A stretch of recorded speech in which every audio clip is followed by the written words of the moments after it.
வசனங்களை கற்றுக்கொள்ள வாஞ்சையோடு காத்திருக்கும் உங்களை இயேசு கிறிஸ்துவின் இன்ப நாமத்தினாலே வாழ்த்துகிறோம்.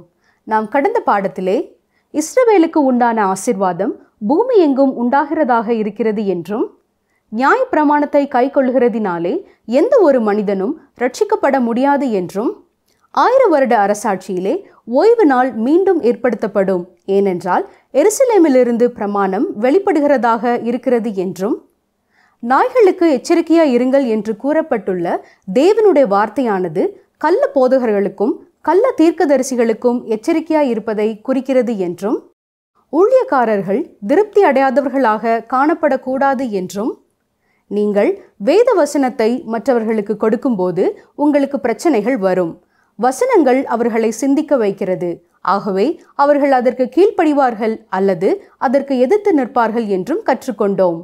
இன்று நாம் அதனைத் தொடர்ந்து ஏசாயா 57ஆம் அதிகாரம் 6ஆம் வசனம் முதல் 58ஆம் அதிகாரம் 3ஆம் வசனம் வரை கற்றுக்கொள்வோம். இந்த பாடத்திலே கடைசி நாட்களை குறித்த ஓவியம் போன்ற வார்த்தைகள் என்ன, நீதிமானுக்கும் துன்மார்க்கனும் இடையேயான வித்தியாசங்கள் என்ன, தேவனுடைய கிருபைக்கும் மகிமைக்கும் தடைக்கற்களாக இருப்பவர்கள் யார் என்பதையும் இன்னும் பல ஆழமான சத்தியங்களையும் அறிந்து கொள்வோம். தொடர்ந்து எங்களுடன் இணைந்திருங்கள். கிறிஸ்துக்குள் பிரியமான சகோதரனை சகோதரியே, இன்று ஏசாயா தீர்க்கதரிசியின் புத்தகம் 57ஆம் அதிகாரம் 6ஆம் வசனம் முதல் 58ஆம் அதிகாரம் 3ஆம் வசனம் வரை சிந்திக்க இருக்கிறோம். முதலாவதாக 57ஆம் அதிகாரம் 6 முதல் 8 வசனங்களை பார்ப்போம் என்றால், பள்ளத்தாக்குகளில் உள்ள வளவளப்பான கற்களும் அவர்களுடைய தெய்வமாகி போய்விட்டது என்று சொல்கிறார். இந்த வளவளப்பான கற்கள் நீரோடையால் அடித்து வரப்பட்டவை. தாவீதும் இப்படிப்பட்ட கற்களை எடுத்து சென்றுதான் ஒரே கல்லினாலே கோலியாத்தை வீழ்த்தினான் என்று நாம் அறிந்திருக்கிறோம். இவ்வாறு கோலியாத்தை வெல்ல பயன்படுத்தப்பட்ட கல் அவர்களுக்கு தெய்வமாயிற்று. ஜீவனுள்ள தேவனை தவிர மற்ற எல்லாவற்றையும் அவர்கள் வணங்கினார்கள். எனக்கு அருமையான சகோதரனை சகோதரியே, நம்முடைய வாழ்க்கையிலே நாம் யாரை முக்கியத்துவப்படுத்துகிறோம்? நம்முடைய சிருஷ்டிகரையா அல்லது அவர் சிருஷ்டித்த பொருட்களையா? ஏசாயா 57:7 பார்ப்போம் என்றால், மலையின் உச்சியிலே இருக்கிற தோப்புகளிலும் இவர்கள் பலியிடும்படி சென்றார்கள். அங்கேயும் இஸ்ரவேலர் தங்களுக்கு தெய்வங்களை ஏற்படுத்தி கொண்டார்கள். அங்கே மலையின் மேல் பகுதியிலே எல்லா விதமான அநியாயமான கிரியைகளும் நடைபெற்றன. இது கடைசி நாட்களை குறித்ததொரு ஓவியம். தொடர்ந்து 8ஆம் வசனத்திலேயும், கதவுகளுக்கும் நிலைகளுக்கும் பின்னாக இரகசியமான இடங்களிலே அன்று பாவம் நடந்தன என்பது சொல்லப்பட்டிருக்கிறது. ஆனால் இன்று வெளிப்படையாக நடக்கிறது. மக்கள் பாவங்களை நியாயங்களாக எண்ணும் காலம் வந்துவிட்டது. ஒருவர் இவ்விதமாக ஒரு ஊழியரிடம் கேட்டார், இப்பொழுது இருக்கிற பாவங்களையும் அக்கிரமங்களையும் போல முன்பு பழைய காலத்திலேயும் இருந்தது என்பதை ஒப்புக்கொள்ளுகிறீர்களா என்று கேட்டார். அதற்கு அந்த ஊழியர் சொன்ன பதில் என்ன தெரியுமா? ஆம், ஒத்துக்கொள்ளுகிறேன். ஆனால் முன்பு பாவங்கள் இரகசியமாக நடந்தன, இன்று வெளிப்படையாக நடக்கின்றன. அதுதான் வித்தியாசம் என்று கூறினார்.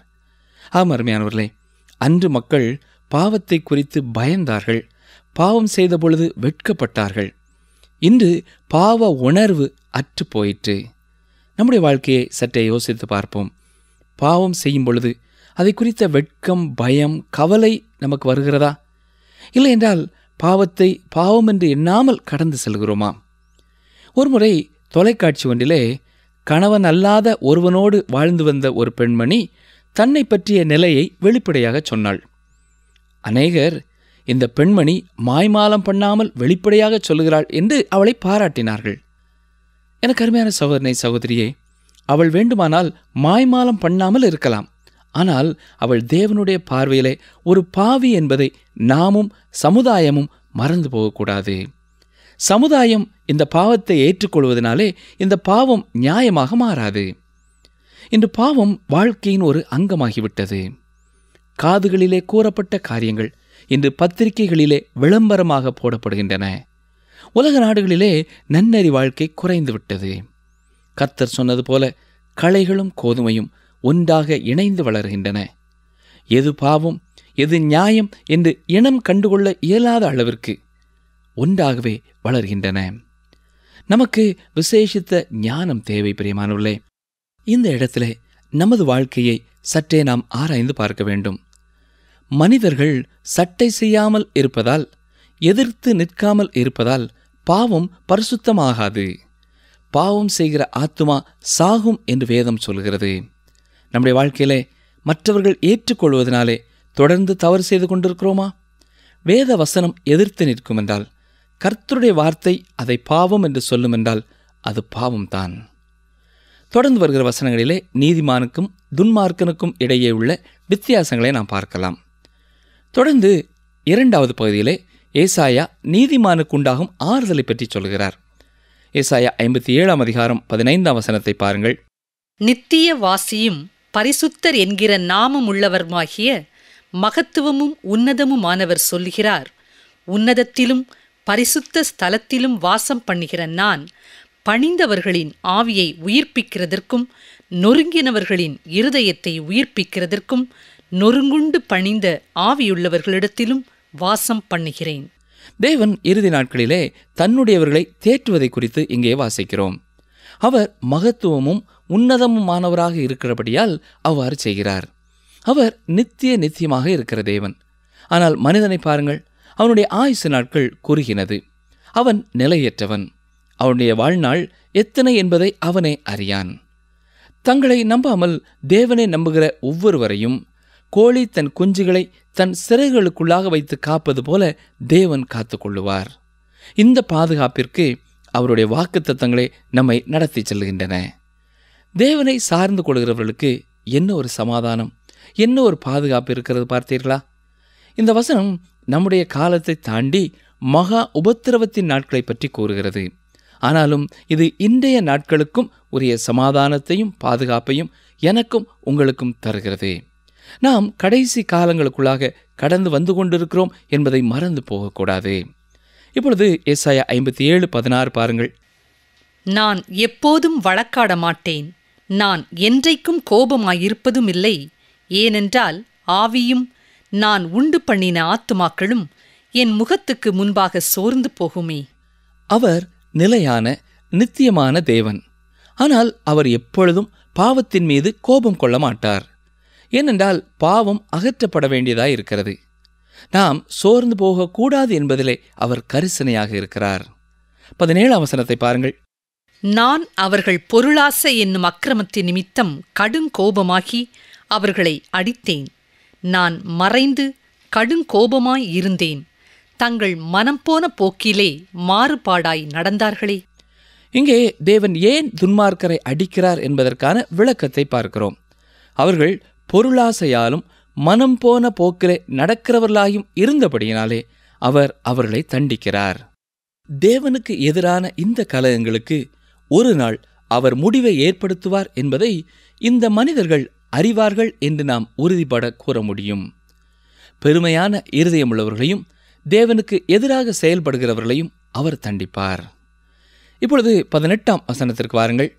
அவர்கள் வழிகளை நான் பார்த்து அவர்களை குணமாக்குவேன்.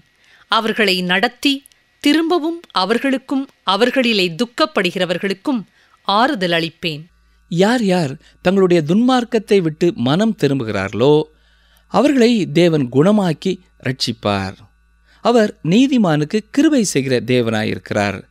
எனக்கு அருமையான சகோதரனே, சகோதரியே, உங்களுடைய வாழ்க்கையிலேயும் இன்று ஆண்டவருடைய தண்டனையினாலே நீங்கள் கஷ்டப்பட்டு கொண்டு வேதனைப்பட்டு கொண்டு இருக்கிறீர்கள் என்பதை உணர்வீர்கள் என்றால், உங்கள் வாழ்க்கையிலே எந்த பகுதியிலே நீங்கள் மனம் போன போக்கிலே மாறுபாடாய் நடந்தீர்கள் என்பதை உணர்ந்து ஆண்டவர் உணர்த்தும் காரியங்களிலே நீங்கள் மனம் திரும்புங்கள். அப்பொழுது அவர் உங்களையும் குணமாக்கி நிச்சயம் ரட்சிப்பார். ஏசாயா 57 அதிகாரம் 19 வசனம். தூரமாயிருக்கிறவர்களுக்கும் சமீபமாயிருக்கிறவர்களுக்கும் சமாதானம் சமாதானம் என்று கூறும் உதடுகளின் பலனை சிருஷ்டிக்கிறேன். அவர்களை குணமாக்குவேன் என்று கர்த்தர் சொல்கிறார். ஆம், தேவன் ஒருவரே பாவியான மனித இருதயத்தோடு சமாதானத்தை கூற முடியும். இதனை அடுத்துள்ள 3 பிரிவுகளும் துன்மார்க்கருக்கு சமாதானம் இல்லை என்று என் தேவன் சொல்லுகிறார் என்று முடிகிறதை நீங்கள் பார்க்கலாம். இது ஒரு முக்கியமானதொரு விளக்கமாகும். மனித வாழ்வு போராட்டம் நிறைந்த ஒன்று. நாடுகளுக்கிடையே மட்டுமல்ல, மனிதர்களுக்கிடையும் யுத்தங்கள் காணப்படுகின்றன. ஏன், கணவன் மனைவிக்குள்ளேயே இன்று எத்தனை போட்டிகள், எத்தனை பொறாமைகள், எத்தனை சண்டைகள்.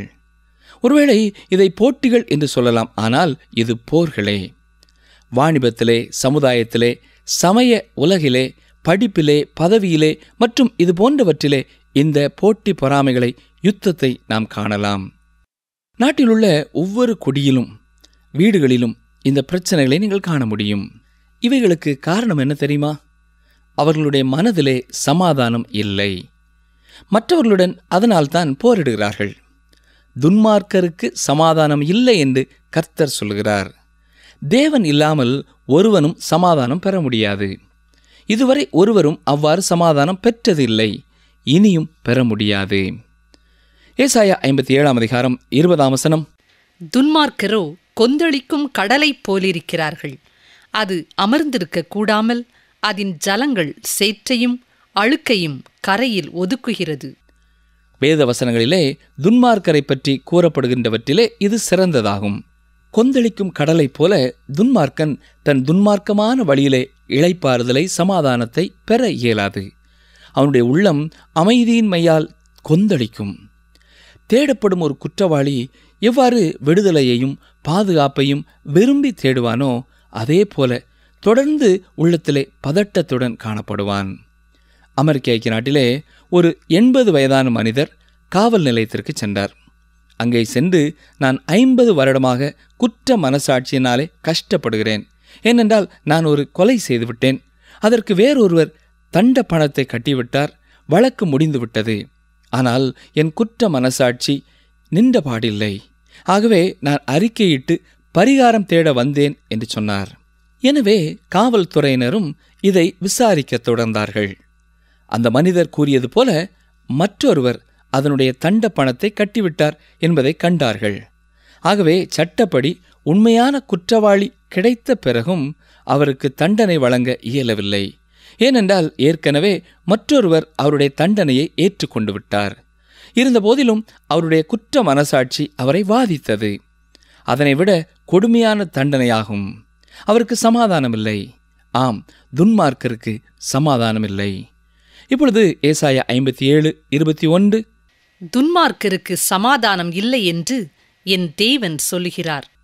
தேவன் இல்லாமல் இந்த உலகமும் அதில் உள்ளவர்களும் சமாதானத்தை பெற முடியுமானால் அது தேவனுடைய வார்த்தைக்கு எதிரானது. நாம் தேவனுடைய வார்த்தைக்கு எதிராக ஒன்றுமே செய்ய இயலாது. துன்மார்க்கருக்கு சமாதானம் இல்லை என்று கர்த்தர் சொல்வாரானால் அது அப்படியே ஆகும். எவ்வாறு புவியீர்ப்பு விசை தேவ நேமத்தின்படி செயல்படுகிறதோ அதே போல இந்த நேமமும் செயல்படும். இதற்கு மீறி ஒரு மனிதனும் சமாதானம் பெற்றிட முடியாது. கர்த்தரிடத்திலே வந்து நீதிமானாகிற ஒருவனுக்கே சமாதானம் உண்டு. இதனைத் தொடர்ந்து நாம் ஏசாயா 58 அதிகாரத்தை தியானிக்கப் போகிறோம். இந்த அதிகாரம் நம்மை ஏசாயாவின் தீர்க்க தரிசனத்தின் கடைசி பிரிவிற்கு கொண்டு வருகிறது.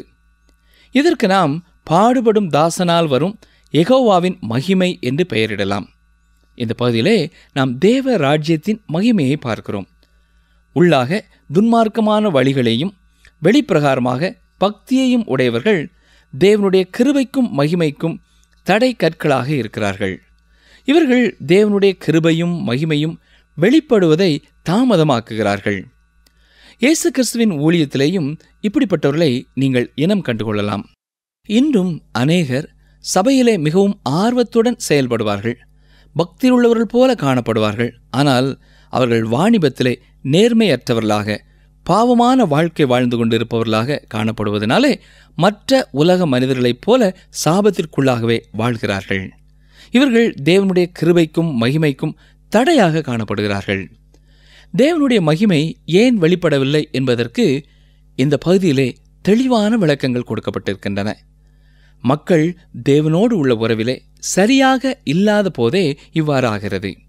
அவர்கள் வெளிப்பிரகாரமாகவே காரியங்களை நடப்பிக்கிறவர்களாக இருக்கிறார்கள். அதோடு தங்களுக்கு நேரான தேவனுடைய செயல்களையும் கேள்வி கேட்கிறார்கள். தேவனையும் அவருடைய நடவடிக்கைகளையும் இவர்கள் நியாயம் தீர்க்கிறவர்களாக இருக்கிறார்கள். இன்றைய நாட்களிலே அநேகர் இந்த விதமாய் காணப்படுகிறதை நாம் பார்க்க முடியும். அவர்கள் பக்தியை உடையவர்களாக காணப்பட்டு தங்கள் மனம் போன போக்கிலே துன்மார்க்கமான வழியிலே தொடர்ந்து செல்கிறார்கள். எனக்கு அருமையான சகோதரனை, சகோதரியே, நம்முடைய வாழ்க்கையையும் சற்றே நாம் சிந்தித்து பார்ப்போமா? நம்முடைய வாழ்க்கையிலே நாம் வெளிப்பிரகாரமாக மட்டும் நல்லவர்கள் போல நாம் காணப்படுகிறோமா? அல்லது நமது அந்தரங்க வாழ்க்கையும் பரிசுத்தமுள்ளதாய் காணப்படுகிறதா? நாம் ஊழியங்களிலே ஈடுபடுகிறது முக்கியமல்ல, நாம் தேவனை உண்மையோடும் உத்தமத்தோடும் பின்பற்றுவதே சிறந்தது. நம்முடைய வாழ்க்கையிலே நாம் அவரை பிரதிபலிக்கவே அவர் நம்மை அழைக்கிறார். இயேசுவை போல நம்முடைய வார்த்தைகள், நம்முடைய செயல்கள், நம்முடைய சிந்தனை இருக்க அவர் நம்மை எதிர்பார்க்கிறார். அன்று இஸ்ரவேலர்கள் பாபிலோனிய சிறைப்பிடிப்பிற்கு சென்று திரும்பிய பின்னரும் மாய்மாலமான வாழ்க்கையிலேயே வாழ்ந்தார்கள். அவர்கள் சிறையிருப்பிலிருந்து திரும்பினார்களே ஒழிய மனம் திரும்பவில்லை. மல்கியா 3ஆம் அதிகாரம் 13-14 வசனங்களை பாருங்கள். வாசிக்கிறேன். மல்கியா 3:13-14. நீங்கள் எனக்கு விரோதமாய் பேசின பேச்சுகள் கடினமாயிருக்கிறது என்று கர்த்தர் சொல்கிறார். ஆனாலும் உமக்கு விரோதமாக என்னத்தை பேசினோம் என்கிறீர்கள். தேவனை சேவிப்பது விருதா? அவருடைய கட்டளைகளை கைக்கொள்கிறதுனாலும் சேனைகளின் கர்த்தருக்கு முன்பாக துக்கித்து நடக்கிறதுனாலும் என்ன பிரயோஜனம்? தேவன் தங்களை ஆசீர்வதித்ததற்காக அவர்கள் அவருக்கு எதிராக முறுமுறுத்தார்கள். ஆனாலும் அவருடைய பக்தியை பார்த்தீர்கள் என்றால் நீங்கள் அசந்து போய்விடுவீர்கள். அவர்கள் தேவாலயத்திற்கு ஒழுங்காக சென்று பலிகளை செலுத்தினார்கள். தேவனை குறித்து மாம்ச வைராக்கியம் கொண்டிருந்தார்கள். ஆனால் தேவனை பார்த்து கேள்விகளையும் கேட்டார்கள். இது எத்தனை பொல்லாத ஒரு நிலை இல்லையா? இதுவே பக்தியின் வேஷத்தை தரித்து மனம் திரும்பாதிருக்கும் இயற்கையான மனிதனின் சுவாபம். இவனுடைய இருதயம் தேவனை விட்டு வெகு தூரத்தில் இருக்கும். அவனுடைய வழிகளில் எல்லாம் அவன் துன்மார்க்கமாய் நடப்பான். இந்த போலியான பக்தி இயேசு கிறிஸ்துவிற்கு அருவருப்பானது. இயேசு லவோதிக்கேயா திருச்சபைக்கு எழுதுகிறதை கவனித்திருக்கிறீர்களா? வெளிப்படுத்தின விசேஷம் 3ஆம் அதிகாரம் 16ஆம் வசனத்தில் நாம் எப்படி வாசிக்கிறோம்? இப்படி நீ குளிரும் இன்றி அனலும் இன்றி வெதுவெதுப்பாய் இருக்கிறபடியினால் உன்னை என் வாயிலிருந்து வாந்தி பண்ணி போடுவேன் என்று சொல்கிறார். எனக்கு அருமையான சகோதரனே, சகோதரியே, நம்முடைய வாழ்க்கையும் இன்று இப்படிப்பட்ட ஒரு நிலைமையிலே இருக்கிறதா என்பதை நாம் சிந்தித்து பார்க்க வேண்டும். 2 எஜமானுக்கு நாம் ஊழியம் செய்து கொண்டிருக்கிறோமா? நமது மனதிற்கு விருப்பமான காரியங்களையும் செய்து கொண்டு இயேசுவையும் பிரியப்படுத்த வெளியே நாம் வேலை செய்கிறோமா? இப்படிப்பட்ட வாழ்க்கையை குறித்து இயேசு கிறிஸ்து இவ்விதமானதொரு நடவடிக்கையே எடுப்பார். இப்பொழுது ஏசாயா 58ஆம் அதிகாரம் 1ஆம் வசனத்தை பாருங்கள். சத்தமிட்டு கூப்பிடு, அடக்கிக் கொள்ளாதே.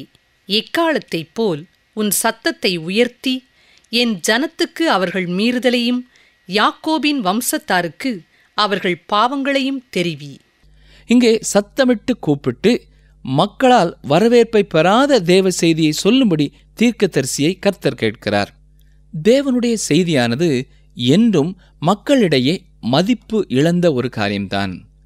இது பக்தியின் வேஷம் தரித்த மனிதர்களுடைய மீறுதல்களையும் பாவத்தையும் சுட்டி காட்டக்கூடியது. இவர்கள் தங்களை பக்தியுள்ளவர்கள் என்று எண்ணிக்கொண்டார்கள். இவ்வாறு தேவனுடைய செய்தியை சொல்லும் பொழுது இது ஒருவருக்கு கசப்பையும் எரிச்சலையும் கடுமையான கோபத்தையுமே பிறப்பிக்கும். இதை தேவனுக்குள் தைரியமானவர்களே செய்ய முடியும். இன்று பிரசங்க மேடைகள் இதற்கு எதிரானதாக காணப்படுகிறது.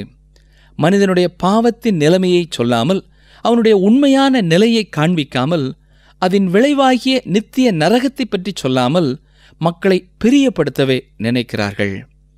கிறிஸ்துவுக்குள் பிரியமான சகோதரனே, சகோதரியே, நம்முடைய வாழ்க்கையிலே பாவத்தை குறித்து எத்தனை செய்திகள் கேட்டிருக்கிறோம் என்பதையும் ஆசீர்வாதமான செய்திகள் எத்தனை கேட்டிருக்கிறோம் என்பதையும் பட்டியலிட்டு பார்ப்போம் என்றால் அதுவே இந்த உண்மையை நமக்கு தெளிவுபடுத்தும்.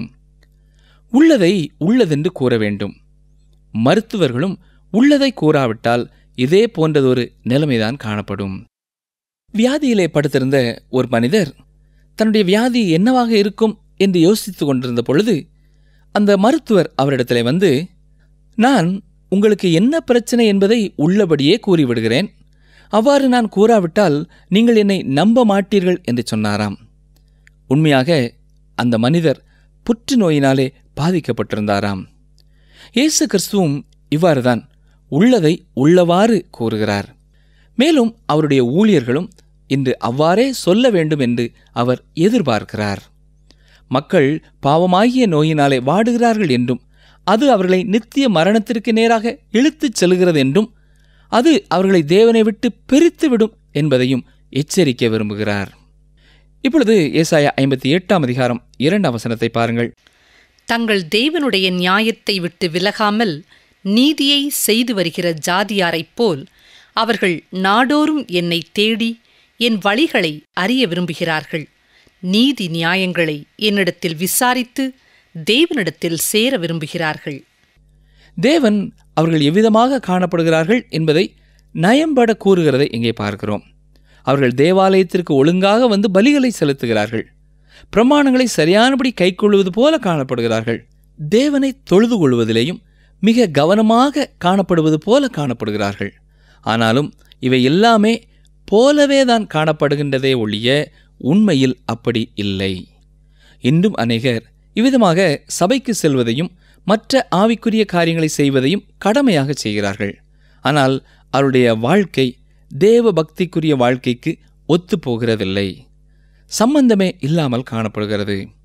அன்று மக்கள் எவ்வாறு காணப்பட்டார்களோ அவ்வாறே இன்றும் காணப்படுகிறார்கள். இந்த வேதாராய்ச்சி நிகழ்ச்சியை கேட்டுக்கொண்டிருக்கிற எனக்கு அருமையான சகோதரனே சகோதரியே, நம்முடைய வாழ்க்கை எப்படி இருக்கிறது என்பதை நாம் சற்றே சிந்தித்து பார்ப்போம். நாம் பிரித்தெடுக்கப்பட்டவர்கள், வித்தியாசமான ஒரு வாழ்க்கை வாழ இந்த உலகத்திலே அழைக்கப்பட்டவர்கள்.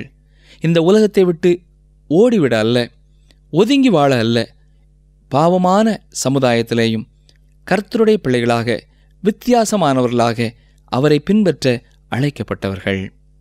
ஏசாயா 58:3 பாருங்கள். நாங்கள் உபவாசம் பண்ணும் போது நீர் நோக்காமல் இருக்கிறதென்ன? நாங்கள் எங்கள் ஆத்துமாக்களை ஒடுக்கும் போது நீர் அதை அறியாமல் இருக்கிறது என்ன என்கிறார்கள். இதோ, நீங்கள் உபவாசிக்கும் நாளிலே உங்கள் இச்சையின்படி நடந்து உங்கள் வேலைகளையெல்லாம் கட்டாயமாய் செய்கிறீர்கள். இந்த மக்கள் சிறு சிறு காரியத்திற்கும் தேவனுக்கு எதிராக கேள்வி கேட்கிறார்கள், முறுமுறுக்கிறார்கள். நாங்கள் உபவாசிக்கும் பொழுது, ஆத்மாக்களை ஒடுக்கும் பொழுது தேவன் ஏன் கவனிக்கிறதில்லை என்று சொல்கிறார்கள். இங்கே தங்களுடைய சடங்காச்சாரத்திற்காக அவர்கள் தேவனிடம் பாராட்டுதலை எதிர்பார்த்தார்கள். அவருடைய இருதயமோ தேவனை விட்டு விலகி இருந்தது. அவர்கள் தங்களுடைய சமய சடங்கின்படி உபவாசத்தை சரியாக மேற்கொண்டார்கள் என்பதிலே சந்தேகமில்லை. ஆனால் அவர்கள் தங்கள் ஆத்துமாக்களை ஒடுக்கினார்கள் என்பதும் உண்மையே. ஆனாலும் அவர்கள் தங்களுடைய பாவத்திற்காக மீட்கப்பட்டு பரிசுத்தம் அடைவதற்காக அதை செய்யவில்லை. உபவாசம் என்பது ஆத்துமாவை பற்றி வெளிப்படுத்துகிற ஒரு செயல். ஆனால் அவர்கள் இதை சடங்காச்சாரமாக தங்களுக்கு பெருமையை கொண்டு வருவதற்காக செய்தார்கள். சரியான நோக்கத்திற்காக அவருடைய உபவாசம் இருக்கவில்லை. தாங்கள் உபவாசம் இருக்கிறதை கூறி பெருமை பாராட்டினார்கள். ஆனால் உபவாசம் என்பது ஒரு தனிப்பட்ட ஆத்மாவுக்கும் தேவனுக்கும் மட்டும் இடையிலான ஒரு உறவாகும். இது பொதுவாக அறிவிக்கப்பட வேண்டிய ஒரு காரியம் அல்ல. நம்முடைய இயேசு கிறிஸ்துவும் உபவாசத்தை தவறாக மக்கள் மேற்கொள்வதை கண்டிக்கிறதை மத்தேயு 6:16 நாம் வாசிக்கிறோம். நீங்கள் உபவாசிக்கும் போது மாயக்காரரைப் போல முகவாடலாய் இராதேயுங்கள். அவர்கள் உபவாசிக்கிறதை மனுஷர் காணும் பொருட்டாக தங்கள் முகங்களை வாட பண்ணுகிறார்கள். அவர்கள் தங்கள் பலனை அடைந்து தீர்ந்ததென்று மெய்யாகவே உங்களுக்கு சொல்கிறேன். அருமையான சகோதரனை சகோதரியே, இப்படிப்பட்டவர்கள் தேவனிடத்திலிருந்து எதையும் எதிர்பார்க்க தேவையில்லை. ஏனென்றால் அவர்கள் தேவனோடு உள்ள உறவுக்காக இதை செய்யவில்லை, அவர்கள் மனிதர்களுக்காகத்தான் இதை செய்தார்கள். ஆகவே பலன் மனிதர்களிடத்திலிருந்து மாத்திரமே வரும். தொடர்ந்து மத்தேயு 6:17-18 என்ன சொல்கிறார் பாருங்கள். நீயோ உபவாசிக்கும் போது அந்த உபவாசம் மனுஷர்களுக்கு காணப்படாமல் அந்தரங்கத்தில் இருக்கிற உன் பிதாவுக்கே காணப்படும்படியாக உன் தலைக்கு எண்ணெய் பூசி உன் முகத்தை கழுவு. அப்பொழுது அந்தரங்கத்தில் பார்க்கிற உன் பிதா உனக்கு வெளியரங்கமாய் பலன் அளிப்பார். உண்மையான பக்தி என்பது இயேசுவோடு உள்ள தனிப்பட்ட உறவை குறிக்கிறது. இதுவும் மிகவும் இரகசியமானதாக தனிப்பட்டதாக இருக்க வேண்டும். நீங்கள் உங்கள் கணவனோடு அல்லது மனைவியோடு வைத்திருக்கும் தனிப்பட்ட உறவை குறித்து ஊரெல்லாம் சொல்லி வருகிறார்களா? இல்லையே. அதே போல இயேசுவோடு உள்ள தனிப்பட்ட உறவும் இருக்கிறது. இது அவருக்கும் உங்களுக்கும் உள்ள உறவு. இது இரகசியமானது. நீங்கள் அவரை பற்றி சாட்சி சொல்லலாம், ஆனால் அவருக்கும் உங்களுக்கும் உள்ள இரகசியங்களை வெளிப்படுத்த வேண்டிய அவசியமில்லை. அருமையானவர்களே, நீங்கள் உங்களுடைய பக்தியை குறித்தாவது உங்களுடைய மத காரியங்களை குறித்தாவது பெருமை பாராட்டுகிறீர்களா? இதனால் பிரயோஜனம் ஒன்றும் இல்லை. இவையெல்லாம் தேவனுடைய பார்வையிலே குப்பையானது. ஆம் பிரியமானவர்களே, சடங்காச்சாரத்தை விட உண்மையாக வாழ்க்கையிலே அதை கைக்கொள்வதே சிறந்தது. அந்நாட்களிலே ஒருவேளை அந்த இஸ்ரவேல் ஜனங்கள் ஏசாயாவை பார்த்து இவ்வாறு கேட்டிருப்பார்கள், ஏசாயாவே, நீர் என்ன சொல்கிறீர்? பக்தியுள்ள இந்த ஜனங்களை பார்த்து நீர் குறை கூறுகிறது என்ன? அவர்கள் தொடர்ந்து ஒழுங்காகத்தானே தேவாலயத்திற்கு சென்று பலிகளை செலுத்துகிறார்கள், உபவாசிக்கிறார்கள், அவர்களையா குறை சொல்லுகிறீர் என்று கேட்டிருப்பார்கள். எனக்கு அருமையான சகோதரனே, சகோதரியே, மனுஷன் முகத்தை பார்க்கிறான், கர்த்தரோ இருதயத்தை பார்க்கிறார். நமது உறவு தேவனோடு எப்படி இருக்கிறது? ஜெபம் செய்வோம். எங்களை நேசிக்கிற எங்கள் நல்ல ஆண்டவரே, நாங்கள் வெளிப்படையான சடங்காச்சாரங்களை மட்டும் செய்து எங்கள் தனிப்பட்ட வாழ்க்கையிலே உம்மோடு உள்ள நெருக்கமான உறவற்றவர்களாய் வாழ்வோம் என்றால் தொடர்ந்து நேர் எங்களோடு பேசும். நாங்கள் மாய்மாலமான ஒரு வாழ்க்கை வாழாமல் 100க்கு 100 உம்முடைய விருப்பத்தை எங்களுடைய வாழ்க்கையிலே செயல்படுத்த நீரே எங்களுக்கு உதவி செய்ய வேண்டும் என்று கெஞ்சுகிறோம். எங்கள் வாழ்க்கையிலே எந்த பகுதியிலேயாவது இன்னமும் குறைகள், குற்றங்கள், அஜாக்கிரதைகள், அறியாமைகள் காணப்படும் என்றால் அதை குறித்து எங்களோடு பேசும். நாங்கள் பரிபூரணமாக உமக்கு விருப்பமான ஒரு வாழ்க்கை வாழ விரும்புகிறோம். நாங்கள் இன்று கேட்ட வசனங்கள் எப்பொழுதும் எங்கள் இருதயத்திலே தங்கியிருந்து எங்களை உமக்குள்ளே காத்துக்கொள்ளட்டும். மீட்பர் இயேசு கிறிஸ்துவின் நாமத்தினாலே தாழ்மையோடு வேண்டிக் கொள்கிறோம் பிதாவே, ஆமேன். நேயர்களே, இந்த நாளிலும் நாம் கற்றுக்கொண்டது என்ன? சற்றே ஞாபகப்படுத்திக் கொள்வோமா? இன்று மக்கள் பாவங்களை நியாயங்களாக எண்ணும் காலம் வந்துவிட்டது. முன்பு பாவங்கள் ரகசியமாக நடந்தது, இன்று வெளிப்படையாக நடக்கிறது. பாவம் என்பது வாழ்க்கையின் ஒரு அங்கமாக வந்துவிட்டது. தேவனை சார்ந்து கொள்ளுகிறவர்களுக்கு சமாதானமும் பாதுகாப்பும் எத்தனை அதிகம்! யார் யார் தங்கள் துன்மார்க்கத்தை விட்டு மனம் திரும்புகிறார்களோ அவர்களை தேவன் ரட்சிப்பார். அவர் நீதிமானுக்கு கிருபை செய்கிற தேவனாக இருக்கிறார். நாம் ஊழியங்களில் ஈடுபடுவது முக்கியமல்ல, தேவனை உண்மையோடும் உத்தமத்தோடும் பின்பற்றுவதே சிறந்தது. நம்முடைய வாழ்க்கையிலே நாம் இயேசு கிறிஸ்துவையே பிரதிபலிக்க வேண்டும். தேவனுடைய செய்தியானது என்றும் மக்களிடையே மதிப்பு இழந்த ஒரு காரியமாக இருக்கிறது. இது பக்தியின் வேஷம் தரித்த மனிதர்களின் பாவங்களையும் மீறுதல்களையும் சுட்டிக்காட்டக்கூடியது. உபவாசம் என்பது ஒரு தனிப்பட்ட ஆத்துமாவிற்கும் தேவனுக்கும் இடையேயான ஒரு உறவாகும். உண்மையான பக்தி என்பது இயேசுவோடுள்ள தனிப்பட்ட உறவை குறிக்கிறது. இது மிகவும் இரகசியமானதாக, தனிப்பட்டதாக இருக்க வேண்டும். சடங்காச்சாரத்தை விட உண்மையாக அதை வாழ்க்கையிலே கைக்கொள்வதே சிறந்தது. நன்றி நேயர்களே, மீண்டும் அடுத்த நிகழ்ச்சியிலே சந்திப்போம். கர்த்தர் உங்களை ஆசீர்வதிப்பாராக. ஆமென். பலத்தினாலும் அல்ல, பராக்கிரமத்தினாலும் அல்ல, என்னுடைய ஆவியினாலேயே ஆகும் என்று சேனைகளின் கர்த்தர் சொல்லுகிறார். சகரியா 4:6 பின்பாகம்.